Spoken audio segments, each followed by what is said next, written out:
Hi everyone, Jibran this side. For this week's discussion, we were asked to make a case study on security breaches faced by IT company and provide an example by conducting study on any one organization and describe its scale, how was it done, uh, what were the parties affected by that, and how did the company address it. So for this week's discussion, I have selected Uber as an example, and I am going to provide my study of that case. Okay, so this happened on 16th of September or 15th of September 2022, and in this situation, the Uber got hacked. The main server of Uber got hacked.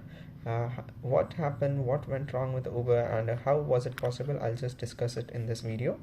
First of all, Uber reported that an Uber EXT contractor had their account compromised by a hacker.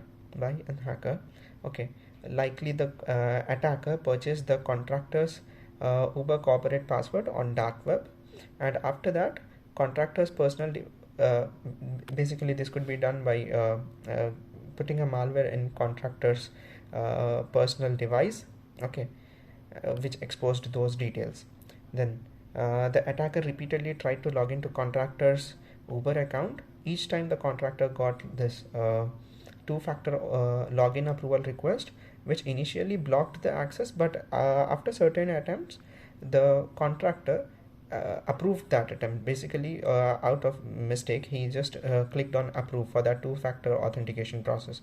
So through that, the attacker got access to all the internal tools of Uber, including G Suite and Slack. Okay, and I'll just tell you how did it all happen. Basically, this was done in 3 steps. First one was social engineering an employee. In this case, it was contractor. Then getting access of VPN of the organization, and then scanning the intranet for resources. So first of all, we discussed that social engineering. Social engineering is a phenomena in which any internal employee or the person from the organization is tricked by any attacker or hacker, and because of that, hackers get VPN access through that organization, and through that they get into the intranet of that organization. Intranet is the server which is within an organization, network within an organization. And okay, yeah, then after that, after hacking, yeah, attacker got into the intranet network, and there they were searching for different things that they could find, and eventually they found PowerShell scripting. Okay, which contained login details of other organizational members. So what is PowerShell? Basically, PowerShell is basically a task automation and management program provided by Microsoft, consisting of command line shells and associated scripting language. Okay, unfortunately, Uber kept its credentials in unencrypted form. Basically, username, password, and URL were provided there in unencrypted form, and the attacker got access of this through that PowerShell scripts. Yeah. Then after attacking, the attacker had access to multiple internal tools of the organization Uber, and he also got access to HackerOne account, HackerOne dashboard of Uber. So what is this HackerOne? You see, this is a platform where organizations invite ethical hackers to perform penetration testing on their website and report any bugs or malwares for a bounty. Okay, so this hacker unfortunately got access of HackerOne account, HackerOne dashboard of Uber, and through that he downloaded all the malwares and bugs reported by ethical hackers. Now this and he also posted all the screenshots of the internal tools that he took. So how did Uber address this situation? First of all, Uber reported that they got hacked, and then how did they identify? What did they do? First of all, they identified any employee account that were compromised or potentially compromised, and either blocked them or asked them to change password. They disabled many affected tools or potentially affected internal tools. They rotated keys of their internal services. they locked down their code base, preventing any new code changes, and afterwards they checked everything and then restored their internal tools eventually. Then what was impacted? Uber checked this and found that the attacker did not access the production system, means public facing system, and he did not get any access of user account or database used to store sensitive data of user information such as credit card numbers, bank account information, and trip history.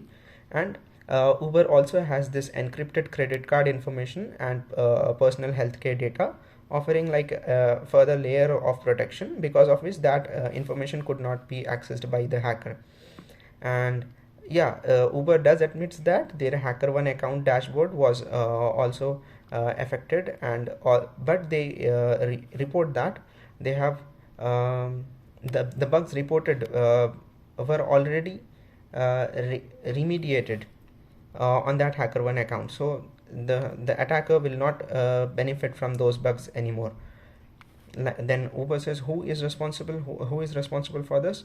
Uber says that Lapsus is a group, okay, which performed this this attack, and they reported that they have previously, I mean, Lapsus have previously attacked Microsoft, Cisco, Samsung, Nvidia, etc. These are the other organizations that were attacked by this Lapsus group. And what are my suggestions for this? First of all, I would suggest that every employee or contractor should go through social engineering. What should I say? Yeah, every contractor or employee should go through training about social engineering and how to avoid it, and they should also be asked to change their passwords even like on a regular basis, about within a month or so. So these two things can avoid getting data into the hands of hackers, and avoiding them to give the access, or to grant access of intranet of the organization. If we like focus on these two things, these are the major factors which resulted in this attack, and I would suggest that the proper training about social engineering and changing passwords on a regular basis could have stopped this thing, could have protected Uber against this.